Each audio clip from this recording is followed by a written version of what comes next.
Paris stands alone among major world cities. Where London, New York, and Shanghai stretch skyward, Paris holds itself down. Walk its historic center and you'll seldom glimpse anything taller than 6 stories. But it wasn't always this way. One building triggered a revolt so intense it froze the skyline for decades. That conflict between daring modernity and enduring tradition carved the Paris you see today. And now the city has locked in that decision for the future. So why did Paris choose to stay low while others race to the clouds? Let's dive into the story. To understand why Paris looks the way it does, we need to go back to the 1850s when Baron Georges Eugène Haussmann transformed the city. Before Haussmann, Paris was a medieval maze of narrow streets and dense, unhealthy housing, dark, dangerous, and badly ventilated. Streets and buildings on the Ile de la Cité had not changed since the Middle Ages. Emperor Napoleon III wanted to modernize everything. Haussmann got to work between 1853 and 1870, creating the wide boulevards and uniform buildings that define Paris today. But the most important thing he did was establish height restrictions. In 1859, buildings could reach a maximum of 17.55 meters or 20 meters on wider streets. These buildings typically had 6 floors, cream-colored stone facades, and those iconic wrought iron balconies on the 2nd and 5th floors. The design followed strict rules about proportions between building heights and street width. The wider the street, the taller the building could be. The roofs had to be angled at exactly 45 degrees to let sunlight reach the sidewalks. Every building on a block had to match its neighbors, creating what looked like one continuous wall of architecture. Haussmann required that buildings be constructed with cream-colored Lutetia limestone, giving harmony to the boulevards. He even mandated that building facades be maintained and repainted every 10 years. Part of the reason, beneath Paris lie layers of old limestone mines and infrastructure tunnels. Taller, heavier towers would have required far more complex foundations, another incentive to keep heights modest. The 2nd floor became known as the Étage Noble, or noble floor, featuring the highest ceilings and most elegant rooms. This floor housed the wealthy residents who could avoid climbing stairs before elevators existed. The 6th floor under the mansard roof contained the Chambre du Bon, or maids' rooms, where servants lived in cramped conditions. For over a century, these rules held firm. Paris maintained this low skyline through wars, economic changes, and the rise of modernism. Then came the 1960s, and everything was about to change. One project would shatter this architectural harmony forever. In 1973, Tour Montparnasse opened in central Paris, standing 210 meters tall with 59 floors. It was supposed to be a symbol of modern France. Instead, it became the most hated building in the country. The project started in the late 1950s when authorities decided to redevelop the Montparnasse neighborhood and relocate its railway station. The area had become run down, marked by small alleys and condemned buildings. Initial plans called for a lower tower around 154 meters tall, but developers quietly increased the height to over 200 meters without proper approval. Despite opposition from Minister of Culture André Malraux, President Georges Pompidou approved construction in 1969, wanting to provide Paris with modern infrastructure. Construction began in April 1970, with the first stone being laid. The foundations consisted of 56 reinforced concrete pillars sinking 70 meters underground, making them among the deepest in Europe. The tower had to be built directly above a metro line, requiring careful engineering to avoid weakening the underground structures. The dark, monolithic glass tower rose like a sore thumb above the uniform Haussmannian blocks. At first, people marveled at this modern symbol, but when it opened, public opinion turned sharply against it. Parisians were furious. The building was visible from almost everywhere in central Paris, ruining carefully crafted views that had existed for over a century. Parisians gave it nicknames like La Verrue de Paris, the Wart of Paris, and La Souche Noire, the Black Stump.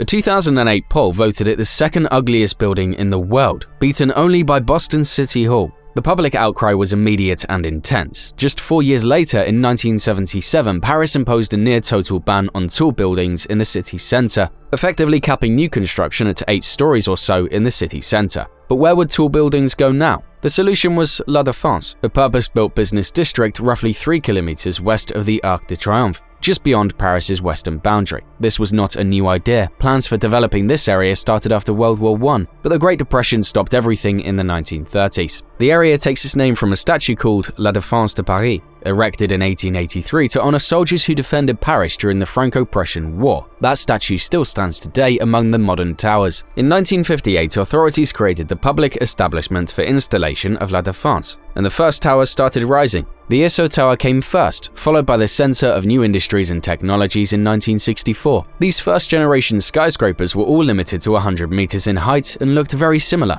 The uniformity was intentional, creating a modern counterpoint to the historic uniformity of central Paris. Today, La Défense is Europe's largest purpose-built business district, covering 560 hectares. It houses 180,000 daily workers in 72 glass and steel buildings, about 20 of which rise above 150 meters and qualify as skyscrapers. The tallest building is Tour First, which stands 231 meters tall with 50 floors. It belongs to AXA Insurance Company and was renovated between 2007 and 2011, growing from its previous 159-meter height. Major corporations like Total Energies, Société Générale, and Areva have headquarters there. The district sits at the western end of the historic axis that runs from the Louvre through the Champs-Élysées and Arc de Triomphe. The district is crowned by the Grand Arche, a 110-meter cubic structure completed in 1989. From the steps of the Grand Arche, you can see straight through the Arc de Triomphe, 4 kilometers away. This arrangement seemed perfect, but some politicians thought this compromise was holding Paris back. In 2010, former Paris Mayor Bertrand Delanoë lifted the 1977 height restrictions. He wanted Paris to compete with other major capitals, which were building skyscrapers everywhere. The new rules allowed residential towers up to 50 meters and commercial buildings up to 180 meters in certain areas. Central Paris kept stricter limits of 18 to 31 meters, depending on the zone. The city approved 6 skyscraper projects near Paris gates. The most controversial one was Tour Triangle, a 180-meter pyramid-shaped tower designed by Swiss architects Herzog and de Meuron. The project faced fierce opposition and was delayed for 12 years by legal battles. Critics argued it would destroy the architectural spirit of Paris. Construction finally began in 2021. The building's trapezoidal form means from central Paris it resembles a thin tower, but from east and west, its full width becomes visible. Inside it will contain a hotel, offices, conference center, shops, and restaurants. Mayor Delanoë and his supporters argued that Paris had a 7% vacancy rate in office spaces, yet they still pushed for more tall buildings. They pointed to economic benefits like job creation and increased tax revenue. They wanted Paris to compete globally with London, which had recently built the 310-meter Shard completed in 2013, and the 224-meter Leadenhall building finished in 2014. The argument was that modern cities needed tall buildings to show they were relevant and forward-thinking. But critics had strong arguments. Architectural historian Andrew Ayers suggested Paris could increase density by raising height limits modestly to 50 meters while keeping traditional urban planning. This would add housing without destroying the city's character. Swiss philosopher Alain de Botton argued that 5-story buildings are ideal because anything taller makes people feel insignificant and small. When areas have low buildings, it forces residents to interact and puts more life on the streets. This street life is a major part of what gives Paris its character and makes it different from other cities. There were also environmental concerns. Green councillors argued that buildings above 30 meters consume significantly more energy, moving people and services vertically. The debate raged for over a decade, but the controversy surrounding Tour Triangle construction became impossible to ignore. In June 2023, Paris Mayor Anne Hidalgo reinstated the 37-meter height limit for new buildings. This brought Paris back to the same regulation introduced in 1977 after Tour Montparnasse was completed. The new rule came as part of the local bioclimatic urban plan aimed at reducing carbon emissions. The change was heavily supported by Green councillor Émile Meunier, who criticised attempts to make Paris compete with London's skyline. Supporters argued that tall buildings are harder to build according to bioclimatic principles because of the energy consumed moving people and services around the building.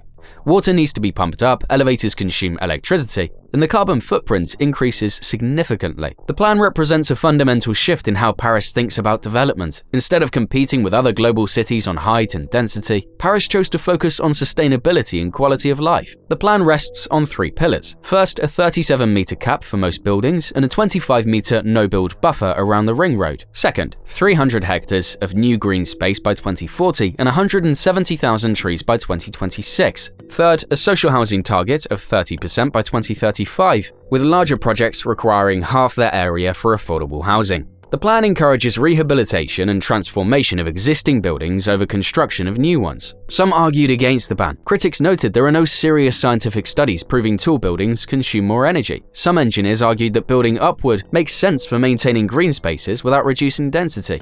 Supporters insisted the regulations would encourage renovation over reckless expansion. The debate highlighted different versions for what Paris should become in the 21st century. Despite the height restrictions, Paris remains one of the densest cities in Europe. Tour Triangle will be completed, becoming the city's 3rd tallest building, but it will likely be the last major skyscraper in central Paris for generations. Paris looked at cities like London and Dubai and decided that the approach was not for them. The city chose to preserve what makes it unique rather than chase what every other major city was doing. Ironically, what began as a restriction has become Paris's greatest luxury, a skyline built for people, not for profit. So when you stroll through those tree-lined boulevards or look across rooftops glowing at sunset, remember, this isn't just Paris by chance. It's a city built on restraint, a skyline shaped by choice. Should cities still reach for the sky or protect what makes them human? Let me know what you think below, and if you love seeing how geography and design shape our world, don't forget to like and subscribe.